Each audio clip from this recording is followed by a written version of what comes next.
Masters ముందుగా బ్రహ్మశ్రీ పితామహ పత్రిజీకి గురువు గారైన వంశీ మాస్టర్ కి నా ఆత్మ ప్రణామాలు. నాకు ఈ అవకాశం ఇచ్చిన మాన్స మేడంకి, ఇక్కడున్న ప్రతి ఒక్క మాస్టర్ కి నా ఆత్మ ప్రణామాలు. మాస్టర్స్ ఇవాళ మనము జన్మ రాహిత్యం అనే సబ్జెక్ట్ మీద వంశీ సార్ మనకి ఇచ్చిన జ్ఞానాన్ని మనం ఇవాళ తెలుసుకుందాం మాస్టర్స్. జన్మ రాహిత్యం, జన్మ రాహిత్యం అసలు ఈ సబ్జెక్ట్ ఏంటి, మనకు జన్మరాహిత్యం ఎలా వస్తుంది, ఎందుకు అవుతుంది, మనం ఈ జన్మ తీసుకున్నాం కదా, ఈ జన్మ ఎందుకు రాహిత్యం అవుతుంది, మనం భూమి మీదకి ఎందుకు జన్మిస్తున్నాము, ఈ పర్పస్ తో జన్మ ఏ పర్పస్ తో మనం జన్మ తీసుకుంటున్నాము, మేము జీవితం ఎలా పండించుకోవాలి, అంటే మనము ఈ జన్మరాహిత్యంలో మనము ఎలా ముందుకు వెళ్ళాలి అనే దాని మీద జ్ఞానాన్ని తెలుసుకుందాం మాస్టర్స్. అసలు చాలా మందికి డౌట్ ఏమొస్తుందంటే, అసలు మనం భూమి మీదకి ఎందుకు రావాలి, ఎందుకు ఈ జన్మలు తీసుకోవాలి, ఎందుకు ఇన్ని బాధలు పడాలి, ఎందుకు మనం భూమి మీదకి వస్తున్నాము, ఎందుకు ఈ ముక్తి కోసం, మోక్షం కోసం, అంటే జన్మరాహిత్యం కోసం ఎందుకు మనము ఇన్ని అంటే ప్రయత్నాలు చేస్తున్నాము అనేది చాలా మందికి డౌట్ వస్తుంది మాస్టర్స్. అయితే మనం ఎందుకు వస్తున్నాము అనంటే, మనము పైనుంచి మనము అనుభవ జ్ఞానం కోసం వస్తున్నాం మాస్టర్స్. ఓకే, మనం ఈ జన్మలు ఎందుకు తీసుకుంటున్నాము అనంటే, మనము అనుభవ జ్ఞానం కోసం భూమి మీదకి వస్తున్నాం. అంటే మన పూర్ణాత్మ నుండి ఒక అంశాత్మ విడిపడి, ఆ అంశాత్మ భూమి మీదకి వచ్చి ఎన్నో జన్మలు తీసుకుంటూ ప్రతి ఒక్క జన్మలో ఎన్నో అనుభవాలను పొందుతుంది అనమాట. ఆ అనుభవాల నుండి తను అంటే భూమి మీదకి వచ్చి ఎన్నో నేర్చుకుంటుంది అనమాట. ఎన్నో పాఠాలు, ఎన్నో లెసన్స్, ఎన్నో నేర్చుకుంటుంది. ఎన్నో నేర్చుకొని ఆ అనుభవాన్ని ఆ అనుభవ జ్ఞానాన్ని పొంది మళ్ళీ తిరిగి పై లోకాలకు వెళ్తూ ఉంటుంది అనమాట. అంటే మరి ఇలా అందరూ వస్తుంటారా అని అంటే, మరి భూమి మీదకి రావడానికే ఎన్నో లక్షల ఆత్మలు ట్రై చేస్తుంటాయి. కానీ అందులో నుంచి 20% ఆత్మలకు మాత్రమే భూమి మీదకి వచ్చే అవకాశం ఉంటుందన్నమాట. అంటే మనము ఇవాళ భూమి మీద ఇంత చక్కగా అనుభవాలను పొందుతూ, జ్ఞానాన్ని పొందుతూ ఉన్నామంటే, మనము ఎంతో డేర్‌గా భూమి మీదకి, అంటే అన్ని లక్షల ఆత్మల నుండి మనము ఎంచుకోబడ్డామన్నమాట. అందుకే మనము భూమి మీదకి ఈ దేహంతో ఇక్కడికొచ్చి ఇంత జ్ఞానాన్ని, అంటే ఈ అనుభవాల ద్వారా జ్ఞానాన్ని నేర్చుకోవడానికని వచ్చామన్నమాట. ఓన్లీ 20% ఆత్మల మటుకే వస్తాయి. అంటే అలా ఎందుకు అనంటే, కొన్ని ఆత్మలకు భూమి మీద రాకుండా అలాగే ఉండిపోవాలని కూడా ఉంటాయన్నమాట. అన్నిటికీ జ్ఞానం పొందాలని ఏమీ ఉండదు. ఎన్నో ఎన్నో ఆత్మలు ఉంటాయి, కానీ వాటన్నిటికీ భూమి మీదకొచ్చి అనుభవం పొంది, కష్టపడి అనుభవం పొంది ఆ జ్ఞానాన్ని తెలుసుకోవాలి అనేసి ఏమి ఉండదన్నమాట. కొంతమంది 10th క్లాస్ వరకే ఆగిపోతారు. చదువుకునే ఎగ్జాంపుల్ చేసుకుంటాము. కొంతమంది 10th క్లాస్ వరకే చదివి ఇంక నేను చదవలేను అని ఆగిపోతారు. కానీ కొంతమంది అది చదివి 10th పాస్ అయ్యి ఇంటర్, డిగ్రీ, పీహెచ్‌డీ అట్లా హైయర్ లెవెల్స్‌కి వెళ్తారు. చక్కగా జ్ఞానాన్ని పొందుతారు. అంటే ఆ చదువు వల్ల వాళ్ళు పొందేదేంటి? జ్ఞానమే కదా! అలా మనం కూడా భూమి మీదకొచ్చి ఇక్కడ మనము ఎంతో జ్ఞానాన్ని పొందుతున్నాం. అంటే మనము చాలా డేరింగ్ సోల్స్ అన్నమాట. మనమందరం చక్కగా ఇవన్నీ ఉన్నతంగా ఎదగడానికి అనుభవ జ్ఞానం తీసుకోవడం కోసం వచ్చామన్నమాట. అయితే ఈ అల్టిమేట్ ఏంటి మరి అనంటే, మానవుడు ఎందుకొస్తున్నాడు భూమి మీదకి అనంటే, జన్మరాహిత్యం కోసం జన్మ తీసుకుంటున్నాడు. ఎందుకు తీసుకుంటున్నాడు? ఈ జ్ఞానం పొంది ఏం చేస్తాడు? ఇన్ని జన్మలు తీసుకొని ఎన్నో అనుభవాలతోటి జ్ఞానం పొందుతాడు. ఆ జ్ఞానం పొంది ఏం చేస్తాడు అంటే, జన్మరాహిత్యం కోసము. ఇవన్నీ అనుభవాలు ఎందుకంటే జన్మరాహిత్యం కోసం. అంటే అది ఎలా వస్తుంది? అంటే ఈ విచిత్రంగా ఏంటంటే, మనము ఈ జన్మ తీసుకొని మళ్ళీ ఈ జన్మలు తీసుకొని అనుభవాలు పొందుతూ మళ్ళీ జన్మరాహిత్యం వరకు వెళ్ళడమే అక్కడ అనుభవం కోసం అన్నమాట. ఈ జన్మ నుండి జన్మరాహిత్యం మధ్యలో ఏముంటది అనంటే అనుభవ జ్ఞానం. అంటే ఈ అనుభవ జ్ఞానం పొందడానికి ఫస్ట్ మనిషిలాగా రాడు కదా! ఎన్నో జన్మలెత్తుతాడు. అంటే ఫస్ట్ శిలాజలాల్లో జన్మ తీసుకుంటాడన్నమాట మానవుడు. అంటే ఆత్మ ఏ పూర్ణాత్మ నుంచి విడిపడ్డ అంశాత్మ ఫస్ట్ శిలాజలాల్లో జన్మ తీసుకుంటుంది. ఆ తర్వాత వృక్ష రాజ్యంలో జన్మలు తీసుకుంటుంది అన్నమాట. ఆ తర్వాత జంతు రాజ్యంలో జన్మలు తీసుకుంటుంది. అలా ఆత్మ ఎన్నో దశలుగా జన్మలు తీసుకుంటూ ఆ తర్వాత మానవుడిగా జన్మ తీసుకుంటది. మానవ జీవితంలో కూడా అంటే మానవుడిగా జన్మ తీసుకున్నారు అయిపోయింది అనా కాదు. మానవుడిగా జన్మ తీసుకోవడం కూడా ఎలా శైశవాత్మలాగా ముందు ఆ ఆత్మ శైశవాత్మలాగా వస్తుందన్నమాట. మానవుడిగా కూడా ఉన్నప్పుడు ఫస్ట్ శైశవాత్మలాగా, ఆ తర్వాత బాల్యాత్మలాగా, ఆ తర్వాత యవ్వనాత్మలాగా, తర్వాత ప్రౌఢాత్మ, తర్వాత వృద్ధాత్మ. ఇది ఇలా ఎన్నో ఎన్నో జన్మలు తీసుకుంటూ ఆ జ్ఞానం పొందుతూ అది ఉన్నతంగా స్టెప్ బై స్టెప్ ఎదుగుతూ ఉంటుందన్నమాట. ఆ తర్వాత యవ్వనాత్మ అయినంక వృద్ధాత్మ అవుతుంది. వృద్ధాత్మ ఎన్నో దశలు మారుతూ వస్తుందన్నమాట. ఇదంతా ఏంటంటే మోక్షాన్ని సిద్ధించుకోవడానికి. దీన్ని ఏమంటారు అంటే ఏజ్ ఆఫ్ సోల్ అంటారన్నమాట. అంటే శైశవాత్మ నుంచి వృద్ధాత్మ వరకు ఆ సైకిల్స్ ఏవైతే జన్మలు తీసుకుంటూ అనుభవాలు పొందుతూ ఆ ఆ ఆత్మ ఎలా అయితే ఎదుగుతూ వస్తుందో అంటే ఆ శైశవాత్మ నుంచి వృద్ధాత్మ వరకు ఎలా జన్మలు తీసుకుంటూ వస్తుందో ఆ దాన్ని ఏజ్ ఆఫ్ సోల్స్ అని అంటారనమాట. సో జన్మరాహిత్యంలో మనము ఇవాళ చెప్పుకునేది జన్మరాహిత్యం కాబట్టి జన్మరాహిత్యంలో 3 టాపిక్స్ ఉన్నాయి మాస్టర్స్. ఈ జన్మరాహిత్యంలో 3 ఏంటి అంటే ఫస్ట్ వచ్చేసి జీవన్ముక్తి, రెండోది మోక్షము, మూడోది జన్మరాహిత్యం. అయితే మనం ఫస్ట్ ఈ జీవన్ముక్తి కోసం చూద్దాం మాస్టర్స్. జీవన్ముక్తి అంటే అది ఏంటి? అది రావాలంటే మనము ఏం చేయాలి? మనం జీవించి ఉండగానే జీవన్ముక్తి అంటే జీవించి ఉండగానే ముక్తిని పొందడం అన్నమాట. అంటే ముక్తిని ఎలాంటి విషయాల్లో ముక్తిని పొందడము? అంటే మన జీవితంలో ఎదురయ్యే ఎలాంటి విపత్కర పరిస్థితులు అంటే కఠినమైన సమస్యలు మన జీవితంలో ఎన్నో సమస్యలు మనము ఆహ్, చూస్తూ ఉంటాం కదా! ఎలాంటి పరిస్థితుల్లో కూడా ఆ! మనము దుఃఖించకుండా ఎప్పుడైతే ఉంటామో అప్పుడు మనము జీవన్ముక్తి పొందుతుంటామన్నమాట. ఇది ఎవరికి వాళ్ళే చెక్ చేసుకోవాలి మాస్టర్స్. మనము ఎలా ఉన్నాము? ఏ స్థితిలో ఉన్నాము? అంటే మన లైఫ్‌లో ఏదన్నా ప్రాబ్లమ్స్ వచ్చినప్పుడు మనం చలిస్తున్నామా? దానికి బాధపడి, దుఃఖించి ఎదుటి వారిని దానికి రెస్పాన్సిబుల్ చేసి అలా ఏమన్నా చేస్తున్నామా? లేక ఇది మనదే అనేసని చెప్పేసి అనుకోని దాన్ని దాటేసి ఆ! అప్పుడు ఎలా ఉంటున్నామనేది మనల్ని మనం చెక్ చేసుకోవాలన్నమాట. ఇది జీవన్ముక్తిలో ఫస్ట్ పాయింట్ అన్నమాట.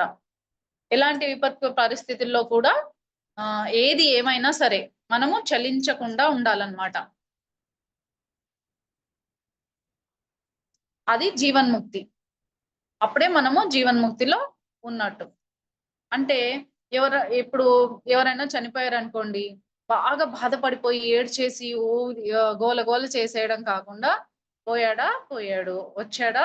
ఆ! వచ్చాడు. అంటే ఇప్పుడు చూడండి మనం ఎవరైనా కొంతమంది దగ్గర బంధువులు అంటే మనకు చాలా ఇష్టమైన వాళ్ళు చాలా రోజుల తర్వాత కలిసారనుకోండి, చాలా ఎక్సైట్‌మెంట్‌గా ఉంటాం. అలా కాకుండా బ్యాలెన్స్‌గా ఉండడం. అంటే ఏ స్థితిలో కూడా అంటే సుఖంలో కానీ, దుఃఖంలో కానీ ఎలాంటి పరిస్థితుల్లో కూడా అంటే అటు విపత్కర పరిస్థితులైనా సరే, ఇటు అతి ఆనందమైనా సరే కూడా మనము చలించకుండా స్థిరంగా బ్యాలెన్స్‌డ్‌గా ఉన్నామా అనేది మనల్ని మనం చెక్ చేసుకోవాలన్నమాట. ఎవరైనా సరే వస్తే వచ్చాడు, పోతే పోయాడు పోయాడా అన్నట్టుగా మనము నిశ్చలంగా ఉండాలన్నమాట. అంటే వాళ్ళకు అంటే మనకు దుఃఖం రాకూడదు. అంటే ఇప్పుడు ఏదైనా బాధ వచ్చిందనుకోండి, దానికి దుఃఖించకుండా దాన్ని మనము యాక్సెప్ట్ చేసుకోవాలన్నమాట. అలాంటి స్థితిలో మనము ఉన్నామా అనేది చూసుకోవాలి.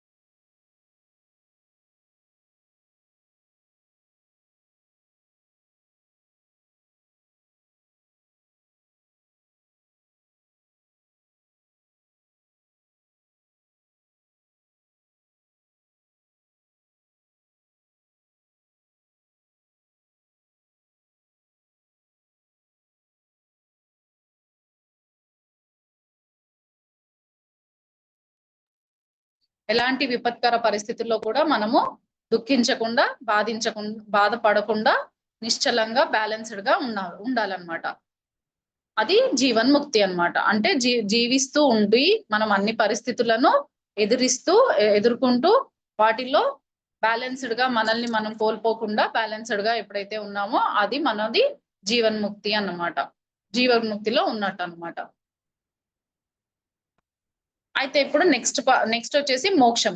మరి ముక్తికి మోక్షానికి తేడా ఏంటి? ముక్తి తర్వాత మోక్షం అనుకున్నాం కదా, మరి మోక్షం ఏంటో చూద్దాం. మోక్షం అంటే ఎలాంటి విపత్కర పరిస్థితుల్లో కూడా ఎమోషన్స్ లేకుండా ఉండడం. అంటే ఇప్పుడు దాకా మనం చెప్పుకున్నాం కదా, ఎవరైనా ఏదైనా బాధ వచ్చిందంటే బాగా ఏడ్చేసి బాధపడిపోయి గోల పెట్టడం కాకుండా ఎమోషనల్ బ్యాలెన్స్ అంటే మనల్ని మనము కంట్రోల్లో పెట్టుకోవడము, ఎమోషన్స్ లో పడిపోకుండా మనల్ని మనం చూసుకోవడం అన్నమాట. అంటే ఇక్కడ మనము ఏ ఆత్మ అయితే భూలోకంలో వస్తుందో ఇక్కడ మనం భూలోకంలో ఆనందంగా ఉండడాన్ని, ఎమోషన్స్ లేకుండా ఉంటాం కదా, భూలోకంలో మీరు ఆనందంగా ఉండడాన్ని ముక్తి అంటారనమాట.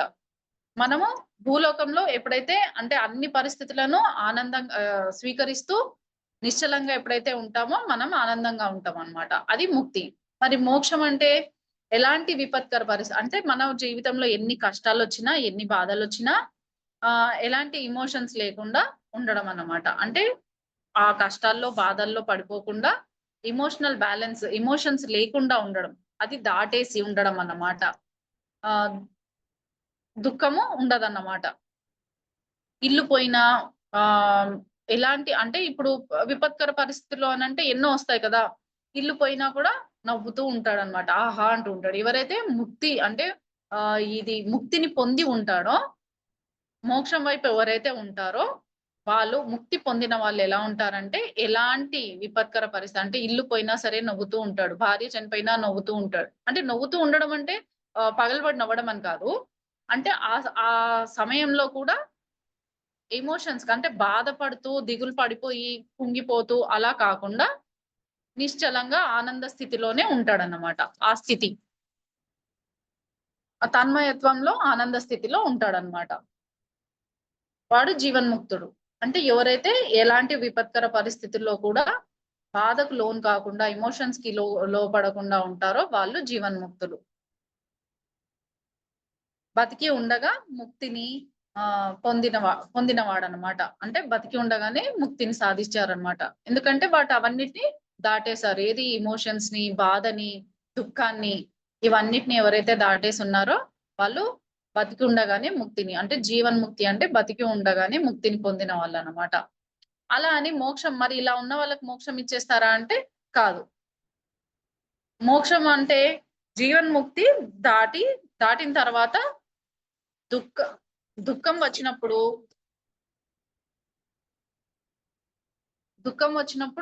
దుఃఖపడుతూ ఉంటారన్న. అంటే బాగా బాధపడి గోల పెట్టకుండా ఆ దుఃఖాన్ని ఫీల్ అవుతారన్నమాట. అంటే మనసులో వాళ్ళు ఫీల్ అవుతారు. సంతోషం వచ్చినప్పుడు ఎగ్జైట్‌మెంట్ కాకుండా ఆనందపడుతూ ఉంటారన్నమాట. ఇది అంటే ముక్తి దాటి మోక్షంకి ఎవరైతే ఉంటారో వాళ్ళ విషయం అన్నమాట. అంటే ముక్తిని దాటినప్పుడు ఎమోషన్స్ ని కూడా ఫీల్ అవుతూ ఉంటారు వాళ్ళు. ఇక్కడ ముక్తి అనేటప్పటికి మనము వాటిని బ్యాలెన్స్ చేసుకునే దాంట్లో ఉంటాం. ఆ ప్రాసెస్ లో ఉంటాం అన్నమాట. ముక్తి పొందినవాడు మోక్షం వైపు వెళ్ళేవారు ఎలా ఉంటారు అనంటే వాళ్ళు ఆనందాన్ని అంటే ప్రతి ఒక్క ఎమోషన్ ని ఫీల్ అవుతారు. కానీ వాటిని వాటిలో కూడా బ్యాలెన్స్ గా ఉంటూ వాటిని ఫీల్ అవుతారంట.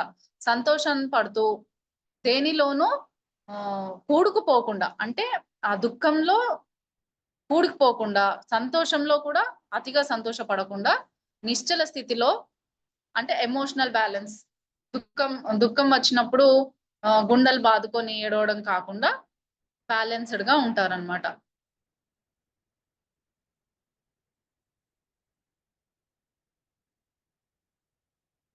అలా ఉన్న వాళ్ళు మోక్షం వైపు వెళ్తున్నారు. మోక్షానికి వాళ్ళు మోక్షం వైపు వెళ్తున్నట్టు అన్నమాట. ఎగ్జాంపుల్ ఇప్పుడు షిరిడి సాయి ఉన్నారు. షిరిడి సాయికి అతి ప్రియమైన భక్తుడు అన్నమాట. ఆయన చనిపోతాడు ఒకసారి. ఆ చనిపోయినప్పుడు షిరిడి సాయి ఆయన చాలా ప్రియమైన భక్తుడు అన్నమాట. ఆయన చనిపోయినప్పుడు అయితే సాయి ఏం చెప్తాడు ఇక్కడ, మనం దేహం కాదు ఆత్మ అని చెప్తారు. మరి ఆత్మ అని చెప్పిన సాయి కూడా అతన్ని ఎప్పుడైతే ఆ భక్తుడిని తీసుకొని వెళ్తుంటారో, ఆ శరీరాన్ని తీసుకొని ఎప్పుడైతే దహన సంస్కారాలకు వెళ్తుంటాడో, సాయి కళ్ళు కూడా చెమరిస్తాయన్నమాట. అంటే ఆయన ఆ దుఃఖాన్ని ఫీల్ అవుతారన్నమాట.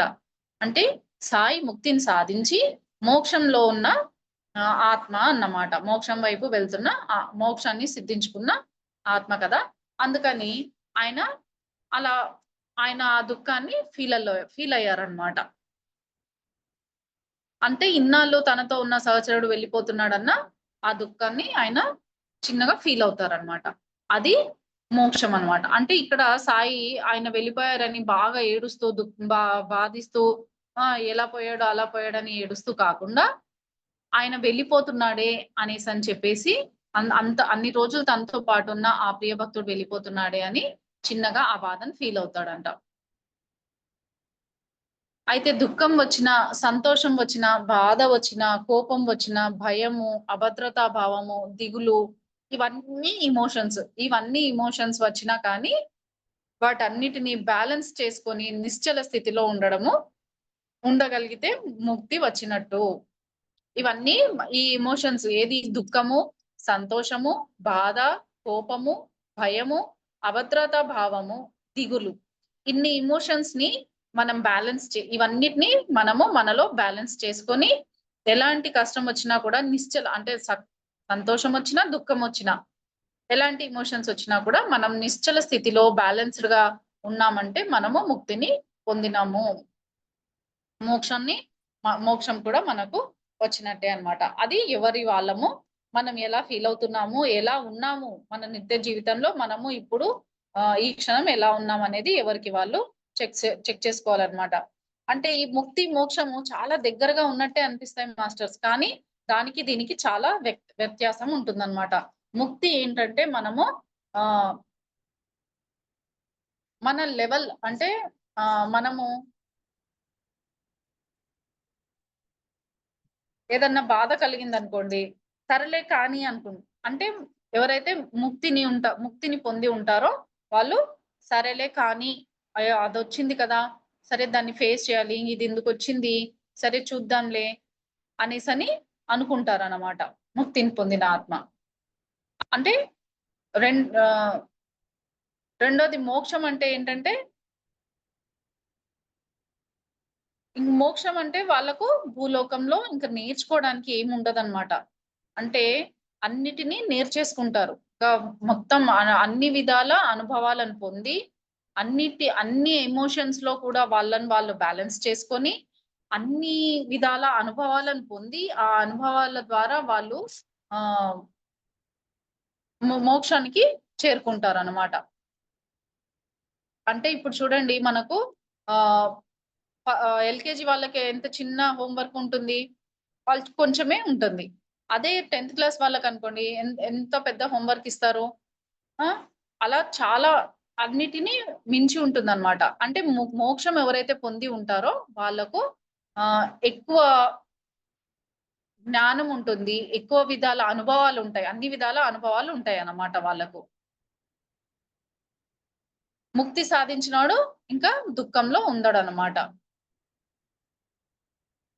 అంటే వీళ్ళు మోక్షం పొందిన వాళ్ళు ఎలా ఉంటారంటే, భూలోకంలో ఎలాంటి వర్క్ ఇచ్చినా కూడా వాళ్ళు ఈజీగా చేయగలుగుతారన్నమాట. వాళ్ళు అంత ఉన్నత స్థితిలో ఉంటారన్నమాట. వాళ్ళ ఆత్మ అన్ని విధాల అనుభవాలను పొంది, అన్ని విధాల జ్ఞానాన్ని పొంది ఉంటుందన్నమాట. ఇప్పుడు చూడండి, ఫర్ ఎగ్జాంపుల్ ఒక లేడీ తన హస్బెండ్ పోయాడు. అప్పుడు తను ఎంత బాధపడుతుంది.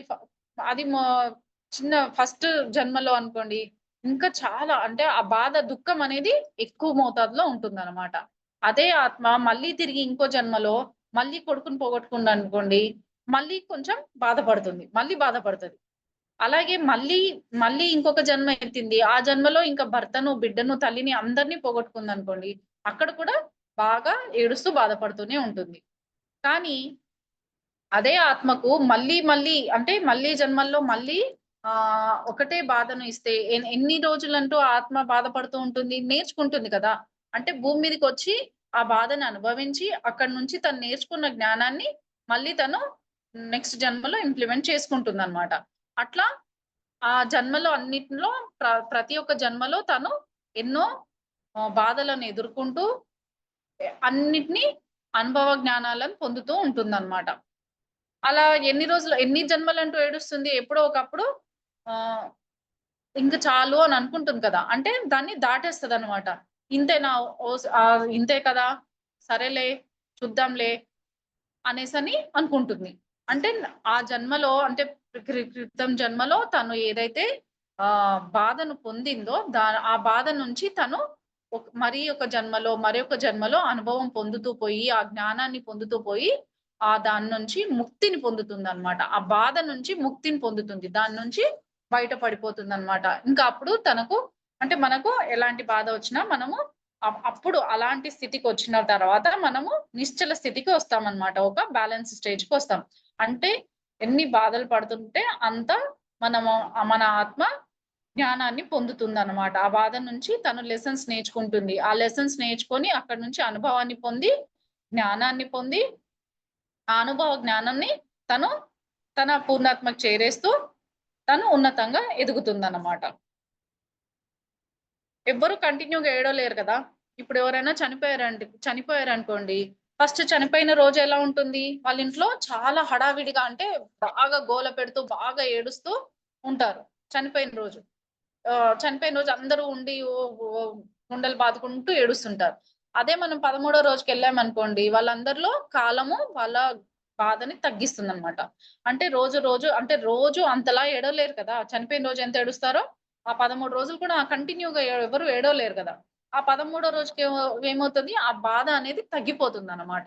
తగ్గిపోయి వాళ్ళొచ్చిన వాళ్ళని పలకరిస్తూ, వడ్డిస్తూ వచ్చిన వాళ్ళను ఆహ్, వాళ్ళు కూడా వీళ్ళని పరామర్శిస్తూ ఉంటారు. వీళ్ళు వాళ్ళకు ఆహ్, అడుగుతూ ఉంటారనమాట. భోంచేసారా? వెళ్తారా? వచ్చారా? అనేసని చెప్పేసి కొంచెం మాట్లాడుతూ దిగులుంటుంది మనసులో. కానీ చనిపోయిన రోజు ఉన్నంత బాధ 13 రోజు ఉండదు. అలాగే ఆత్మ ఎప్పుడైతే భూమి మీదకొస్తుందో అప్పుడు తనొక అనుభవం తక్కువుంటుంది కాబట్టి ఎమోషన్స్ ఇవన్నిట్లో ఉంటుంది. ఎప్పుడైతే ఆత్మ జన్మలు తీసుకుంటూ, అనుభవాన్ని పొందుతూ, అనుభవ జ్ఞానం పొందుతూ, లెసన్స్ నేర్చుకుంటూ, అనుభవ జ్ఞానాన్ని పొందుతుందో, అప్పుడు అది ఉన్నతంగా ఎదుగుతుందనమాట. అంటే జీవన్ముక్తుడవుతాడు. ఎప్పుడైతే తను ఆ బాధలన్నిటిని, కష్టాలన్నిటిని నుంచి నేర్చుకుంటాడో జీవన్ముక్తుడవుతాడు. ఆ జీవన్ముక్తుడయిన తర్వాత ఇంకా అడ్వాన్స్‌డ్‌గా అవన్నిట్లో ఎమోషనల్ బ్యాలెన్స్ చేసుకొని తనని తాను నిశ్చల స్థితికి ఎప్పుడైతే చేరుకుంటాడో అప్పుడు ముక్తిని పొందుతాడనమాట.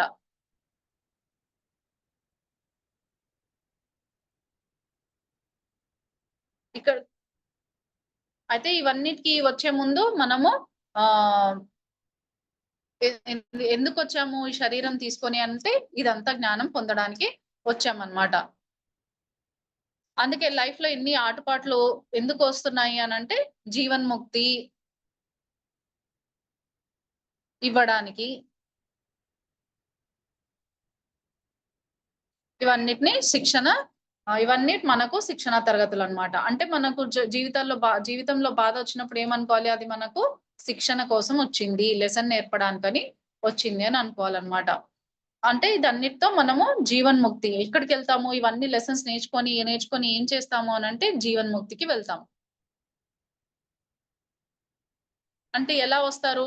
మనము ఎలా నేర్చుకుంటాము అనంటే మన ఎనిమీస్‌తో కావచ్చు, మన ఎమోషన్స్‌తో కావచ్చు. అంటే ఎమోషన్స్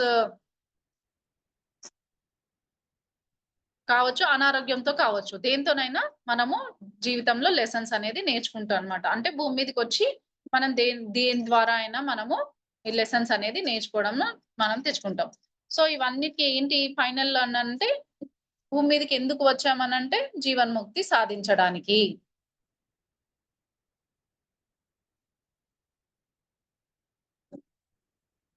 అదే ఒక ఆడవాళ్ళ జీవన్ముక్తి సాధించారనుకోండి, చిన్నప్పటి నుండి వాళ్ళు పడి పడి ఎన్నో లెసన్స్, అంటే స్త్రీకి తన జీవితంలో ఎన్నో ఉంటాయి కదా, అవన్నిటిని పడి పడి ఏం చేస్తూ ఉంటారు, ఇంకా వాళ్ళు ఏడ్చి ఏడ్చి ఇంకా ఏడవడానికి ఏం ఉండదన్నమాట. అంట అంటే ఆ స్థితిని దాటేస్తారు, ఏడ్చే స్థితిని. అంటే దాని నుంచి ముక్తి పొందుతారనమాట. ఆ ఎమోషన్ నుంచి ముక్తి పొందుతారు. ఎవరైనా సరే, ఆ స్త్రీ కానీ, పురుషుడు కానీ తన జీవితంలో స్ పదే పదే బాధలను అనుభవిస్తున్నారు అనంటే, దాని నుంచి ఆ లెసన్ నేర్చుకోవాలి. ఆ లెసన్ ఎప్పుడైతే నేర్చేసుకుంటారో దాని నుంచి బయటపడతారనమాట. అంటే ఇంకా దాని నుంచి ముక్తిని పొందుతారు. ఏ లెసన్ అయితే, అంటే ఏ బాధనైతే మనము పదే పదే పడుతున్నామో దాని నుంచి మనము ముక్తిని పొందుతామన్నమాట. ఎన్నో సార్లు ఊరికే వచ్చిన బాధకి ఎన్నో సార్లు ఏడుస్తూ కూర్చోలేం కదా! ఆ బాధ ఎప్పుడో ఒకప్పుడు మనకు ఆ లెసన్ నేర్పిస్తది. ఎన్ని సార్లు అదే బాధ ఉంటున్నా, అంతే బాధను అనుభవిస్తున్నా కూడా దాని నుంచి మనము నేర్చుకుంటామన్నమాట. అయితే నెక్స్ట్ ఏంటి మరి అనంటే, దానికంటే మళ్ళీ, అంటే ఈ జన్మలో ఇది అయిపోయింది. దీని నుంచి ఒక ఎమోషన్ నుంచి మనం బాధపడ్డాము. దాని నుంచి ముక్తిని పొందామంటే, ఇంకా దానికంటే పెద్దది ఇస్తారనమాట. మళ్ళీ జన్మలో, ఇప్పుడు ఈ జన్మలో ఇది నేర్చుకున్నావు కదా! ఇంకో జన్మలో ఇంకొంచెం ఎక్కువ నేర్చుకో అని చెప్పేసి మళ్ళీ పంపిస్తారు. ఓవరాల్ మనం ముక్తి నుంచి మోక్షం పొందే వరకు ఈ జన్మలు తీసుకుంటూనే ఉంటామనమాట. ఎందుకంటే మనము హోంవర్క్ కోసం వచ్చాం కదా ఇక్కడ భూమి మీదకి. మానవ జన్మలో భూమి మీదకి వచ్చామంటే జ్ఞానం నేర్చుకొని రమ్మని ఇస్తారనమాట మనకి జీవితం. ఈ జీవితం ఇచ్చారంటే జ్ఞానం కోసమే. అంటే పూర్ణాత్మలో జ్ఞానం లేదనా? మరి కాదు. పూర్ణాత్మ జ్ఞానం ఉంది. కానీ పూర్ణాత్మ నుంచి విడిపడ్డ ఈ అంశాత్మకు అనుభవ జ్ఞానం లేదు. జ్ఞానం ఉండొచ్చు కానీ అనుభవ జ్ఞానం లేదనమాట. ఆ అనుభవ జ్ఞానం కోసమే అంశాత్మ భూమి మీదకి వస్తుందన్నమాట. అనుభవ జ్ఞానం కోసము ఒక జీవితం తీసుకొని ప్రాక్టీస్ చేస్తుంది. పాఠాలు నేర్చుకుంటుంది. అంటే లెసన్స్ నేర్చుకుంటుందన్నమాట.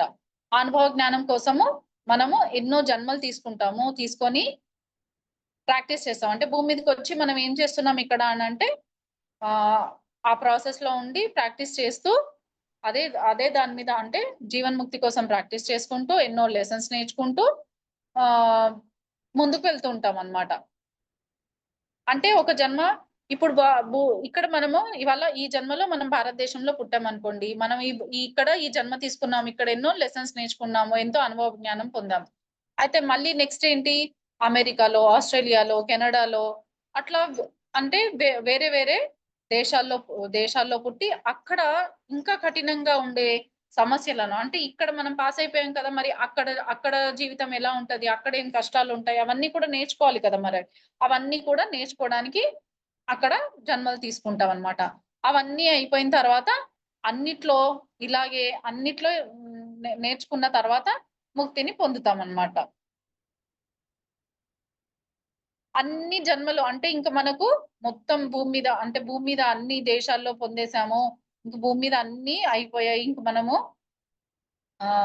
నేర్చేసుకున్నాము. ఇంకేం లేదు అనంటే, ఇంకప్పుడు అయ్య బాబు! ఇంక నీకు భూమి మీద నేర్చుకోవడానికి ఏం లేదు. ఇక్కడ పాఠాలు లేవు. ఇక్కడ నువ్వు పాస్ అయిపోయావనేసి మనకు చెప్తారనమాట. అంటే ఇక్కడ నువ్వు నేర్చుకోవాల్సిన, అంటే భూమి మీద నువ్వు ఎన్నో జన్మలు తీసుకొని అన్ని దేశాలలో అన్ని రకాల అనుభవాలను పొంది, అన్నిట్లో నువ్వు బ్యాలెన్స్‌డ్‌గా ఉంటూ చక్కగా నువ్వు ఎప్పుడైతే పూర్తి చేసుకుంటావో, అప్పుడు నిన్ను పైలోకానికి పంపిస్తారనమాట. దాని పేరే మోక్షం. ఎప్పుడైతే మనము ఇవన్నిటిని సాధిస్తామో, అన్ని రకాల జ్ఞానాలను పొంది ఉంటామో, అప్పుడు మనము ఉన్నత లోకాలకు వెళ్తామన్నమాట.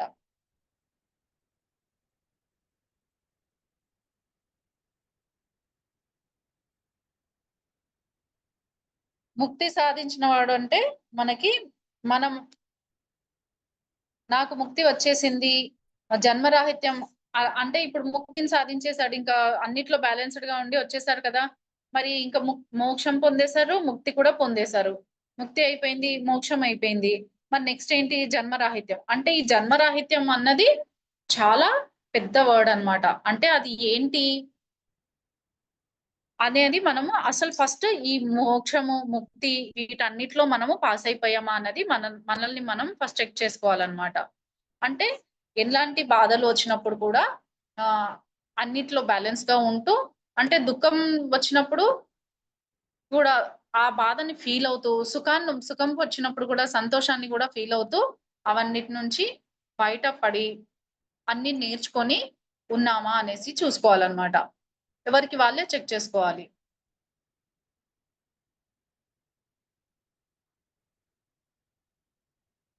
అంటే ఇప్పుడు మనం ఉన్న స్థితిలో మనము దుఃఖం లేకుండా ఉన్నామా? ఇప్పుడు మనం ఏ కంప్లెయింట్స్, ఏ జడ్జ్‌మెంట్స్ ఎలాంటివి లేకుండా, అంటే ఇప్పుడు ఉన్న ప్రస్తుతం ఉన్న స్థితిలో మీరు దుఃఖం లేకుండా ఉన్నారా?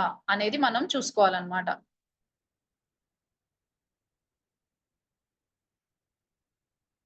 అంటే ఇప్పుడు చెప్పాను కదా! ఇంతకు ముందులాగే మనము ఎవరు చచ్చినా సరే, ఎవరు వచ్చినా, ఎవరు పోయినా సంతోషంలో, దుఃఖంలో ఎలాంటిది దాంట్లో కూడా నిశ్చలంగా, అంటే ఆ శివుడు పరమహాదేవుడు ఎలా అయితే అన్నిట్లోనూ నిశ్చలంగా ఉంటాడో అలా మనం ఉన్నామా అనేసి అని మనల్ని మనం చెక్ చేసుకోవాలి. అన్ని ఆహ్, ఇప్పుడు మనము అన్నీ చూసేసామనుకోండి, ఇంక వాడు ఎలా ఉంటాం మనము? ఇప్పుడు చూడండి, చిన్న పిల్లలకి చాక్లేట్ ఇచ్చామనుకోండి, ఎంత ఎక్సైట్‌మెంట్ అవుతాడు. అలాగే అదే అదే చాక్లేట్‌ని పెద్దవాళ్ళకి ఇచ్చామనుకోండి, సర్లే ఇది ఎన్ని సార్లు తినలేదు అన్నట్టుగా నార్మల్‌గా తీసుకుంటారు. అలాగే మనము దుఃఖాన్ని కూడా పదే పదే ఎప్పుడైతే మనం అనుభవాన్ని పొంది ఉంటామో, సరేలే అని చెప్పేసి మనం కూడా దానికి ఆహ్, ఆహ్, ఆహ్, ఆ జ్ఞానాన్ని మళ్ళీ మళ్ళీ పొంది దాంట్లో కూడా మనము నిశ్చల స్థితిని అన్నమాట. అలాగే ఒక యంగ్ బాయ్ ఉన్నాడనుకోండి, ఫర్ ఎగ్జాంపుల్. అతను ఎలా ఉంటాడు? ప్రతి చిన్న విషయానికి కూడా, అంటే ఏదైనా హారర్ మూవీ చూసారనుకోండి, ఫస్ట్ టైమ్ చూసారనుకోండి, వాళ్ళెంత భయపడిపోతారు. అదే పెద్దవాళ్ళకి చూపించారనుకోండి, వాళ్ళు ఇప్పటికే ఎన్నో సార్లు చూసుంటారు కాబట్టి, దానికి ఎక్కువగా రియాక్ట్ కారనమాట. అంటే సరేలే అన్నట్టుగా ఊరుకుంటారు. అంటే వాళ్ళ ఆత్మ అన్ని రకాల అనుభవాలను పొంది ఉంది. అన్ని అనుభవాలు ఆ ఆత్మలో చేరిపోయాయని, ఇక నేర్చుకోవడానికి ఏం లేదన్నట్లు ఉంటారనమాట. నిశ్చలంగా ఉంటారు. ఇంక వాళ్ళను అడిగే వాళ్ళే లేరనమాట. అంత అన్ని అనుభవాలు పొంది ఉన్నారు కాబట్టి వాళ్ళని కొట్టేవాళ్ళు. అంటే వాళ్ళకు అంటే వాళ్ళకి ఏ చెడు కూడా చేయలేని స్థితిలో, ఎవ్వరు ఏం చేయలేని స్థితిలో వాళ్ళుంటారనమాట. ఇప్పుడు బాగా అన్ని అనుభవాలను పొందింది. ఇప్పుడు బాగా మనం చదువుకుంటున్న సమయంలో ఆహ్, మనకు మ్యాథ్స్ బాగా వచ్చనుకోండి. ఇప్పుడు మన సార్ దగ్గరికెళ్లి మాకు అన్నీ వచ్చేసాయని చెప్పేసి మనమే మ్యాథ్స్ సార్‌కి నేర్పిస్తే ఎలా ఉంటుంది? ఆయనకు చిరాకు పుడతది కదా! అలాగే ఆత్మలు కూడా అంతే అన్నమాట. ఎన్నో రకాల అనుభవాలు పొంది వాళ్ళు పూర్ణంగా అయిపోయిన తర్వాత మళ్ళీ వాళ్ళకు అవే బాధనంటే వాళ్ళు తీసుకోరన్నమాట. ఇప్పుడు బాగా కొంతమంది తాగుబోతులను చూస్తాం మనము. రోడ్ మీద తాగే వాళ్ళుంటారు, తాగని వాళ్ళుంటారు. ఇప్పుడు తాగే వాళ్ళకేంటి, ఆహ్, వాళ్ళు తాగుతూ వాళ్ళు అందులో కూడా ఏదో అనుభవాన్ని పొందుతుంటారు. అదే తాగేసిన వాళ్ళు, అంటే వాళ్ళని చూసి వీడెక్కడ తాగుబోతురా బాబు అనేసని అనుకునే వాళ్ళు, ఆహ్, అంటే వాళ్ళకి ఆ తాగుడు అలవాటు లేని వాళ్ళు ఎలా చెడిపోతున్నాడు చూడండి అనేసని అంటారు. అంటే ఇక్కడ ఆ ఆత్మ ఏంటనంటే ఆ అనుభవాన్ని క్రితం జన్మలో, అంటే ఈ ఆత్మ ఆహ్, అన్ని అనుభవాలను పొందేసి, అంటే ఆ క్రితం జన్మలో ఆ తాగుబోతు జన్మను, అంటే తాగేసి ఆ అనుభవాన్ని తీసుకొని ఉన్నది కాబట్టి ఈ జన్మలో అది వద్దు అని అనిపిస్తుంటా. అంటే ఆ అలవాటు నుంచి, అనుభవం నుంచి ముక్తిని పొందిందనమాట. అలాగే అలా తాగడంలో ఉంటాడు. అలాగే అన్నిట్లో కూడా ఏదైనా సరే మనకు ఆహ్, బాధ కానీ, సంతోషం కానీ ఏది మనల్ని ఎఫెక్ట్ చేయట్లేదు అనంటే, దాన్ని క్రితం జన్మలో మనం అనుభవించేసాము. అంటే ప్రీవియస్ లైఫ్స్‌లో మనము అన్ని అనుభవాలను పొంది ఉన్నాం కాబట్టి, ఆ ఆత్మకు అన్ని అనుభవాలను పొంది ఆ ఆత్మ నిశ్చల స్థితికి చేరుకుంటుందనమాట. అంటే ఎలాంటి అనుభవం వచ్చినా కూడా అది ఆహ్, దానికి చలించకుండా ఉంటుంది. అంటే ఆ జన్మలో, అంటే చలించకుండా ఉండడము అనంటే క్రితం జన్మలో, అంటే అంతకుముందు ఎన్నో జన్మలు తీసుకొని ఆ అనుభవ జ్ఞానాన్ని తన ఆత్మలో తను ఇముడ్చుకుందనమాట.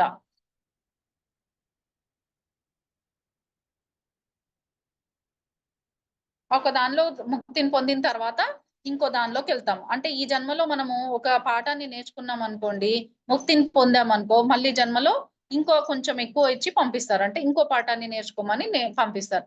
అలా అన్ని జన్మలో రొటేషన్ అయిపోయిన తర్వాత వాళ్ళు ముక్తిని పొందుతారనమాట. ఎవరైతే ఎవరైతే ఇవన్నిట్లో స్థితప్రజ్ఞుడు అంటే అంటే గత జన్మలో ఏది అదయిపోయిందో దాని ఎవరికైతే కాలేదో వాళ్ళు బాధపడతారు. ఎవరైతే ఆ అనుభవాన్ని పొంది ఉంటారో వాళ్ళు స్థిత ప్రజ్ఞతో ఉంటారు. అంటే ఎలాంటి దానికి చలించకుండా ఉంటారనమాట. దీనికి మన భూమి మీద ఎవరు ఉన్నారు అనంటే కృష్ణుడు. కృష్ణుడు వాటన్నిటిని ఫర్ ఎగ్జాంపుల్ కృష్ణుడు ఉన్నాడు. ఆయనకు 16,000 మంది గోపికలు ఉంటారు. అయితే ఎవరైతే ఇవన్నీ ఆ ఎమోషన్స్ లో ఉంటారో వాళ్ళకు ఏమనిపిస్తుంది, అమ్మో కృష్ణుడు చూడండి 16,000 మంది గోపికలతో హాయిగా ఆనందంగా ఉన్నాడు అని అనిపిస్తారు. ఎవరైతే ఆ స్థితిని దాటి ఉన్నారో వాళ్ళకి ఏమనిపిస్తది, ఇదన్నీ ఇదంతా నార్మలే అనేసని అనిపిస్తది. అంటే అక్కడ ఏం జరుగుతుంది అనేది ఆ అనుభవం వాళ్ళు పొంది ఉంటారు కాబట్టి దానికి చలించరనమాట.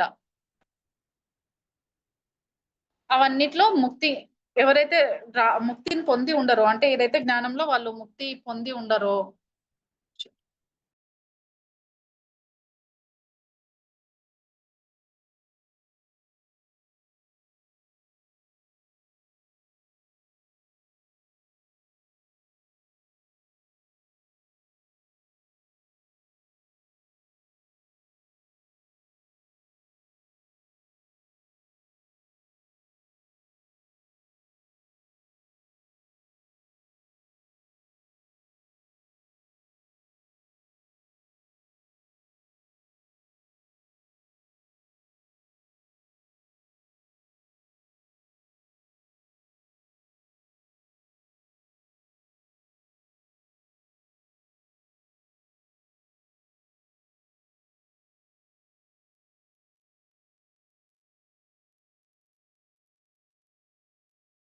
ఎవరికంటే డబ్బు మీద, కొంతమందికి డబ్బు మీద వ్యామోహం ఉంటుంది. వాళ్ళు ఇంతకు ముందు జన్మల్లో ఆ కొంతమంది డబ్బు మీద బాగా పిచ్చి ఉంటదన్నమాట. అదేంటి మరి ఇంకొంతమంది ఏమో డబ్బును చూసి కూడా అస్సలు చలించరు. అంటే ఏంటి డబ్బు, ఏంటిది ఇదంతా, ఇవన్నిటిని దాటేయాలి అనేసి అని మాట్లాడారు. అంటే వాళ్ళు క్రితం జన్మలో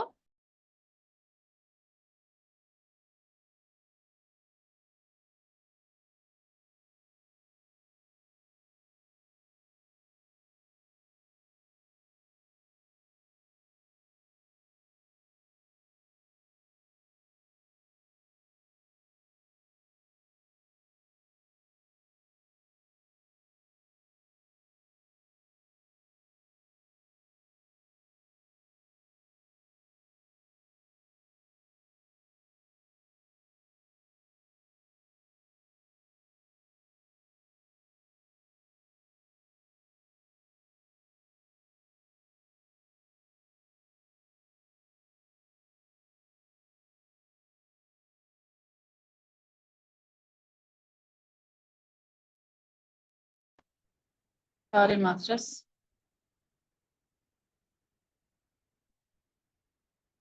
అన్ని జన్మలు అయిపోయాక ముక్తిని పొందుతామన్నమాట. అయితే ఈ స్థితులలో మనము ఎక్కడున్నాము అనేది మనం చూసుకోవాలన్నమాట. ఎప్పుడు కానీ నిరంతరం మనము చెక్ చేసుకుంటూ ఉండాలి. ఎలాంటి ఎమోషన్స్ లో మనం పడిపోతున్నామా, లేక ఇవన్నిటిని దాటేసి మనల్ని మనం బ్యాలెన్స్ చేసుకొని ఉన్నామా అనేది చూసుకోవాలన్నమాట.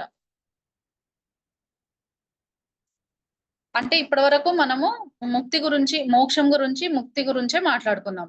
అయితే జన్మరాహిత్యము మరి అదేంటి? ఇవన్నిటిని ఇంత నేర్చుకుంటున్నాము, ఇవన్నిటిని పొందుతున్నాం కదా! మరి జన్మరాహిత్యం అంటే ఏంటి అనంటే, అది చాలా హైయెస్ట్ టాపిక్ అన్నమాట. అంటే ఇవన్నిటిని దాటేసి ఇవన్నిటిని దాటి చాలా పెద్ద సబ్జెక్ట్ అన్నమాట. ఒక మాటలో చెప్పాలంటే జీవన్ముక్తి అంటే మీరు ఆహ్, అంటే ఏ పరిస్థితుల్లో ఉన్నారో వాటన్నిటి పట్ల దుఃఖించకుండా ఉండడము. అదే జీవన్ముక్తి ఆహ్, అది జీవన్ముక్తి అంటే మోక్షం అంటేనేమో ఎమోషనల్‌గా బ్యాలెన్స్డ్ గా ఉండడం అన్నమాట. ఇవన్నిటిని దాటి అంటే ఎప్పుడైతే మనం భూలోకంలోకి అన్ని ప్రాంతాల్లో జన్మలు తీసుకొని అవన్నిటి నుంచి అనుభవాలను నేర్చుకొని అవన్నీ అయిపోయాయి ఇంకా చెప్పడానికి ఏం లేదు అనేసి అని అనుకుంటాము. ఎన్ని జన్మలలో కూడా ఎలాంటి పెద్ద పెద్ద సమస్యలు వచ్చినా కూడా నిశ్చలంగా ఉంటూ ఎప్పుడైతే మనం అన్నిటినీ దాటుతామో అంటే అన్నిటినీ గమనిస్తూ కూడా సాక్షిగా ఉంటూ ఎప్పుడైతే ఉంటామో అంటే మహాదేవుడిలాగా నిశ్చలంగా ఎప్పుడైతే ఉంటామో అప్పుడు మనం ముక్తిని పొందామన్నమాట. ఆ మహాదేవుడిలాగా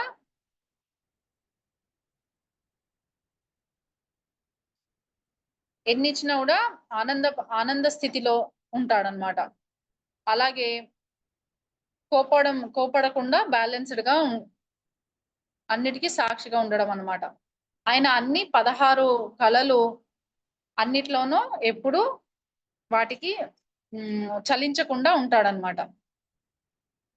అప్పుడు వాళ్ళు జీవన్ముక్తి అంటారు. అంటే భూలోకం మీద అన్ని అనుభవాలు అయిపోయిన తర్వాత ఎప్పుడైతే మనము ఉన్నత లోకాలకు వెళ్ళడానికి అంటే ఉన్నతంగా ఎదిగిపోయి ఉంటామో ఆ ఆత్మ ఎప్పుడైతే ముక్తిని పొందుతుందో ఇంకా భూలోకంలో నువ్వు ఏం లేదు నేర్చుకోవడానికి అనేసి అని చెప్పి అంటుందో అప్పుడు జీవన్ముక్తి వైపు అది ఆత్మ ప్రయాణం చేస్తుంది. అంటే ఇప్పుడు భూమి మీద అన్ని అయిపోయాయి. ఇంకా భూమి మీద అన్ని ప్రదేశాల్లో జన్మలు తీసుకున్నాము, అన్ని రకాల అనుభవాలు తీసుకున్నాము, అన్ని అయిపోయి మరి నెక్స్ట్ ఏంటి అని అంటే ఇప్పుడు 10th క్లాస్ అయిపోయింది అన్నప్పుడు అక్కడ మన స్కూల్లో 10th క్లాస్ అయిపోయిన అబ్బాయికి స్కూల్లో ఏంటి సీనియర్ అంటారు. కానీ ఎప్పుడైతే వాళ్ళు కాలేజ్ లో జాయిన్ అవుతారో అంటే ఇంటర్ లో జాయిన్ అవుతారో వాళ్ళని ఏమంటారు అక్కడ జూనియర్స్ అంటారు. అంటే ఎప్పుడైతే ఈ ఆత్మ ఇక్కడ భూమి మీద అన్ని రకాల అనుభవాలను పొంది ముక్తిని పొంది ఉన్నత లోకాల్లో అంటే ఈ భూమి మీద కాకుండా ఇతర లోకాల్లో ఎప్పుడైతే ఆత్మ వెళ్తుందో అక్కడ అది మళ్ళీ పాఠాలు నేర్చుకోవాల్సిందే. అక్కడ ఉన్నతంగా ఇంకా ఉన్నత పాఠాలు అంటే ఇంకో విధంగా పాఠాలు నేర్చుకోవాల్సి ఉంటుందన్నమాట. అంటే ఇదొక పెద్ద ట్రైనింగ్ ప్రాసెస్ అన్నమాట. ఇక్కడ భూమి మీద మనము వీటికే మనం ఎంతో బాధపడిపోతుంటాము. ఎన్నో ఈ చిన్న చిన్న వాటికే మనం ఇదైపోతుంటాం కదా! ఎప్పుడైతే ఆత్మ ఇవన్నిటిని దాటి ఒక నిశ్చల స్థితికి వస్తుందో ఇవన్నిటిని కాకుండా ఇంకా ఉన్నతంగా ఎన్నో పెద్ద పెద్ద అనుభవాలు తీసుకోవడానికి ఇంకో వేరే గెలాక్సీల్లోకి కూడా అంటే వేరే ప్లానెట్స్ లోకి కూడా వెళ్తూ ఉంటుందన్నమాట. అంటే భూమి మీద అయిపోయిన తర్వాత ఇంకొక అంటే ఇక్కడ అయిపోయింది ఇంకా నేను నేర్చుకునేది ఏం లేదు అని ఉండదన్నమాట. ఇది అయిపోయింది అంటే భూమి మీద అన్ని విధాలా నేర్చుకొని ముక్తిని మోక్షాన్ని పొంది జీవన్ముక్తి వైపు అది ప్రయాణించినప్పుడు అక్కడ మళ్ళీ ఇంకొక ప్లానెట్ వైపు వెళ్ళినప్పుడు అక్కడ మళ్ళీ తనకు ట్రైనింగ్ అనేది ఉంటుంది. ఆత్మకు ఇంకా నేర్చుకోవడానికి ఉంటుందన్నమాట. అంటే ఇక్కడ భూమి ఒకటే కాదు కదా మనకు ఎన్నో గెలాక్సీలు ఉన్నాయి, ఎన్నో మిల్కీ వేస్ ఉంటాయి. అట్లా ఎన్నో రకాల అంటే ఇప్పుడు మనకు ఇవన్నిటిని చూడాలి అని అంటే అమావాస్య రోజు రాత్రి మనం డాబా మీద పడుకున్నప్పుడు మనకు ఎన్నో నక్షత్రాలు కనిపిస్తాయి కదా!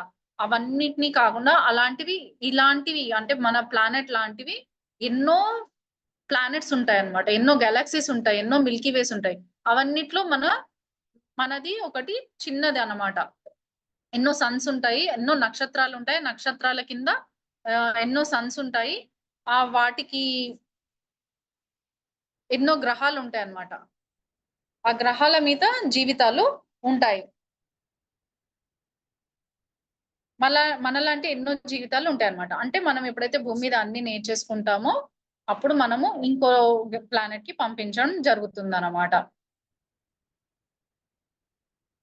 సృష్టిలో భూమి ఒక చిన్న ఇసుక రేణు అంతది అన్నమాట. అంటే ఈ పెద్ద గెలాక్సీలో మన భూమి చాలా చిన్నది. అంటే చాలా పెద్ద పెద్ద నక్షత్రాలు ఇంకా ఎన్నో ఉంటాయన్నమాట. అవన్నిట్లో పోల్చుకుంటే మన భూమిది చాలా ఇసుక రేణు అంత చిన్నది. ఆ ఇసుక రేణు పైననే మనం ఇంత బాధలు అనుభవిస్తూ ఉంటాము. వాటికే మనం ఎంతో చెలించిపోతూ ఉంటామన్నమాట. అయితే ఇవి కాకుండా ఎన్నో ఉంటాయి. ఇక్కడ ఎప్పుడైతే మనం అన్ని అనుభవాలను పొందుతామో, అంటే భూమి మీద మనము అన్ని రకాల అనుభవాలను పొందేసి అయితే ఇప్పుడు ఎప్పుడైతే మనం భూమి మీద ఈ అనుభవాలను పొందుతానికి వస్తామో, ఈ అనుభవాలను పొందుతూ మనము కొన్ని కర్మలను కూడా తెలియకుండానే మనం కొన్ని పొందుతాం మనం. కర్మలను కూడా పొందుతామనమాట. వాటినన్నిటిని తీర్చుకోవడానికి మళ్ళీ జన్మలు తీసుకుంటూ ఉంటాం. ఇదంతా ఒక పెద్ద ప్రాసెస్ అన్నమాట. ఈ ప్రాసెస్‌లో ఆ అనుభవ జ్ఞానం పొందుతూ ఎప్పుడైతే మనము చలించకుండా ఉంటామో, అప్పుడు మనము కర్మలకు దూరంగా ఉండి, అప్పుడు మనము ఆ ముక్తిని చేరుకుంటామనమాట. ముక్తి తర్వాత మోక్షాన్ని, మోక్షం తర్వాత జన్మరాహిత్యం. అయితే మనకు సార్ చెప్పిన ఆయన జ్ఞానం ప్రకారము ఇది ఈ జీవన జన్మరాహిత్యము ఎవరు పొందారు? సాధించిన వాళ్ళు ఎవరు అంటే శ్రీకృష్ణుడు. శ్రీకృష్ణుడు ఎందుకంటే ఆయన మల్టీ డైమెన్షనల్‌లో ఉంటాడన్నమాట. అంటే ఆయన ఏ దానికి చలించకుండా అంటే ఎమోషన్స్‌లో పడిపోకుండా చంపాల్సొస్తే చంపేసి, ప్రేమించాల్సొస్తే ప్రేమించి అట్లా ప్రతి ఎమోషన్‌ని ఆయన ఏది కూడా లోపలికి తీసుకోకుండా ఉంటాడు. అందుకనే ఆయనకేమంటారంటే శ్రీకృష్ణ పరమాత్ముడు అంటారన్నమాట.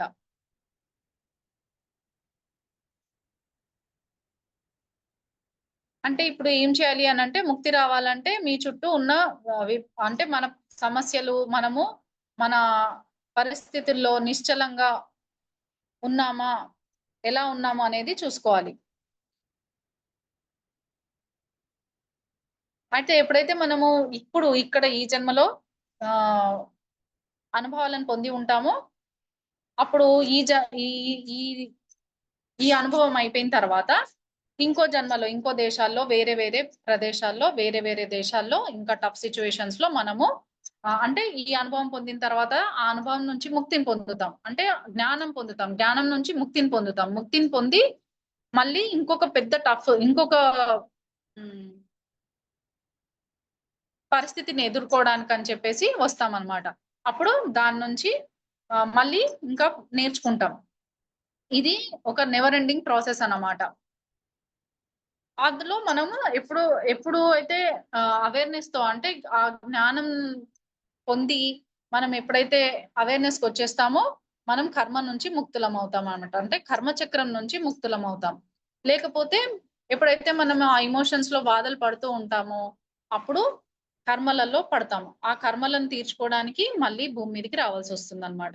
అంటే ఇప్పుడు మనం ఈ జీవన్ముక్తిలో ఏం నేర్చుకున్నాము అనంటే ముందుగా ముక్తిని అంటే మనము మన జీవితంలో ఎదుర్కొనే విపత్కర పరిస్థితులను ఆహ్, బ్యాలెన్స్‌డ్‌గా ఉండడం. అన్నిట్లోనూ బ్యాలెన్స్‌డ్‌గా ఉండడం నేర్చుకుంటామనమాట. అదే ఆ బాధ నుంచి మనం నేర్చుకోవాల్సిన పాఠాన్ని ఎప్పుడైతే నేర్చేసుకుంటామో, దాని నుంచి ముక్తిని పొందుతాం. అలా ఎప్పుడైతే మనం అన్ని విధాల అనుభవాలను, ఎమోషన్స్‌ని నుంచి బయటపడతామో, మనం ముక్తిని సాధించిన వాళ్ళం అవుతాం.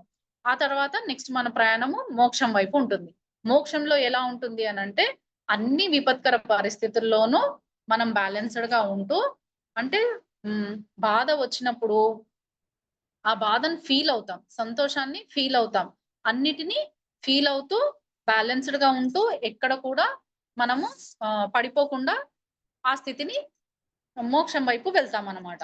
మరి మోక్షం వచ్చిన తర్వాత మనం జీవన్ముక్తి ఎలా పొందుతామంటే, భూమి మీద ఎన్నో జన్మలు తీసుకుంటూ ఈ ప్రయాణం సాగిస్తూ మనము అంటే అన్ని రకాల అనుభవాలు పొందుతూ అంటే ఇప్పుడు ఈ ప్రస్తుతం ఈ జన్మలో ఇక్కడ భారతదేశంలో ఉన్నట్టుగా అన్ని దేశాల్లో అంటే భూమి మీద ఉన్న ప్రతి ఒక్క దేశంలో మనము జన్మలు తీసుకొని అన్ని రకాల అనుభవాలను పొంది అన్నిట్లోనూ బ్యాలెన్స్‌డ్‌గా ఉన్నప్పుడు మనము ముక్తిని సాధిస్తాం. ముక్తిని సాధించిన తర్వాత ఇంకా ఈ భూమి మీద మనకి ఎలాంటివి నేర్చుకునేది లేనప్పుడు, అప్పుడు మనము ఇంకో గెలాక్సీకెళ్ళి అక్కడ నేర్చుకుంటామనమాట. అట్లా అన్ని గెలాక్సీలలో అంటే ఇప్పుడు చూడండి మనము ఊహించనే లేము. యూనివర్స్‌లో ఎన్ని గెలాక్సీలుంటాయి, ఎన్ని మిల్కీ వేస్ ఉంటాయి, ఎన్ని ప్లానెట్స్ ఉంటాయి, ఎన్ని ఉంటాయనేది మన ఊహకు అందని విషయం అది.